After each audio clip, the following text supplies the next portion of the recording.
chair for a minute because I wanted to talk a little about the inability of Canada and Canadians to gain a foothold on the slippery slope of live action filmmaking. It's been widely discussed. It's been widely analyzed. A lot obviously has to do with the size of our population, the size of the market, and the inability of our little domestic system to generate the budgets that seem to be required for so-called world-class action movie making. But we've done okay, and you could even say we've done great in animation because that's where a single obsessive creator with some rudimentary materials like pen, ink, paper, plasticine can fashion a masterpiece painstakingly, one frame at a time, and pretty much all by himself. This is how Brad Peyton sums up his formative years. He says, "Everyone in Gander drove snowmobiles. I like to watch movies and to draw. You could say I stuck out."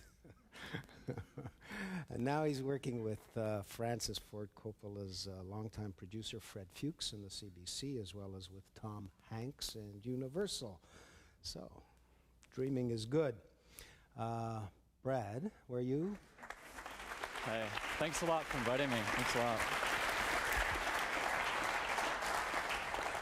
Hello. Hi. I guess I was invited to do this, and I had to just because there were so many amazing people talking. So I really didn't know what to talk about, so I thought maybe I'd talk a little bit about how I come up with some of the ideas, and then kind of how I've had a little bit of the success I've had here and down south. But in a way, I kind of like to sum it up by talking about flaws a little bit. You know, as I started getting older, and I kind of realized that your flaw can kind of define you as a person. And as I started writing, I guess your flaw can kind of define your characters. And what I realized is that a lot of the most meaningful relationships in my life were with people that kind of accepted my flaws, accepted me for the, flawed person that I am. And I'm sure that's, true with everybody. And so I kind of ended up realizing about my work that I basically make things about flawed people. Like I look to that as the study point. It's more of like an emotional place to start. And so maybe what I'll do is I'll show you a couple clips of some things I've done, and then after that we'll talk about how the whole flaw idea actually helps me get things made. So I'll play all three of them in a row, I think.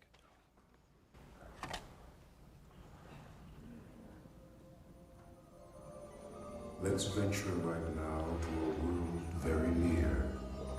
It's a place we'll all visit, 'cause death lingers here. Where all is quite well and nothing seems scary.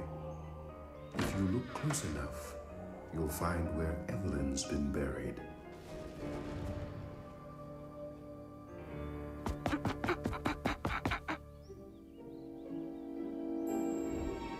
Paranoid and uncertain, yet inquisitively prone, she hardly remembered what had been carved out in stone.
basically, you know, Evelyn was the first one you saw. It was called Evelyn the Cutest Evil Dead Girl. It was my student film at the Canadian Film Centre. And, you know, Evelyn's about a little dead girl that tries to kill herself back to life in order to make friends. So you can imagine when I realized what it was about, the kind of minor freak out I had. I was like, I'm such a loser. I'm making a film about a little girl that wants to make friends. Like, what's that say about me as a person? Just be my friend, love me, please. I was like, oh, God. And the next one is about a bear that's like, he loses the girl to a tornado because he doesn't stop to help her. And the third one is a sneak peek that's coming out on the CBC. That's a new TV show that I'm in prep right now. Like I just came from the office to here. I'm working on that show now. So it's like 13 episodes, and it's about an orphanage of freak children trying to get adopted. But like they forget they're trying to get adopted, so they just kind of do stuff, and they're like, all right, mess that up again, you know, like. And they're all really nice people. They just aren't that. Actually, they're not even really that nice. But you know, they have redeeming qualities. So you know, so that one's a little more obvious as to the flaw. And when I started doing the live, I've started as a live action filmmaker. I really like working with actors.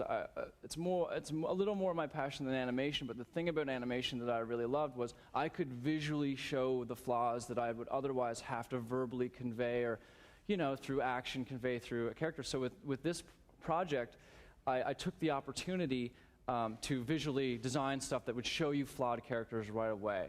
So, I mean, I like doing these things kind of like, you know, out of cardboard and wood. I like kind of this handcrafted world. I don't want to compete with, you know, $100 million movie. I want to do more of an emotionally kind of set movie, and I think that taking those limitations and using them is great. I mean, use the quote-unquote flaws of it, you know, use the limitations of it and make that a part of what I'm doing, so that, you know, like for example, so when I made Evelyn, I would show it to some producers, and they'd say, oh, and I'd say, it's a little rickety, and they'd be like, oh, so you can still see the tape on some stuff, and I was like, yeah, actually you can, because there's a huge shot, and no one notices it, which is credit to the actual film working, but like the character in one of the last shots pulls out these flowers. A little dead girl accidentally kills a boy and causes a dead boy to fall in love with her, and she gives him flowers. He pops out of his grave and gives her flowers, and there on the flowers is this big stick of masking tape, or like grip tape, and I'm like, and I see this and I'm like, oh my God, like you can see the tape on the flowers. This is retarded. No one ever saw it, and like, you know, no one, like, you know, I got a deal at Universal, and I'm like, I'm not going to tell them there's tape on the flowers, you know, but it's like, you can see the mistakes are all there, but I'm like, whatever, like, if I can get you into this totally screwed up, flawed world, and, you know, you can kind of go with it and forget about that, then it's working, you know, so it's like, there's no real, you know, smart way, there's no right way of doing it. And the best thing about being a filmmaker or a musician and all that stuff is there's no rules. You can get up like this and go, hey, I got one piece of, here's my preparation, you know, like, and I can like, you know, yeah, here's some freak orphans, it's fun, I hope you enjoy it, you know. So there's no glass ceiling. That's the cool thing. Budget shouldn't be it. The flaws, the problems shouldn't be your glass ceiling. There's no glass ceiling. You know, you can be a 19-year-old person with an awesome idea, shoot it in a shoebox, and it can be the best story ever. That's basically the rules. Enjoy, you know, like go make a film. So anyway, thank you guys.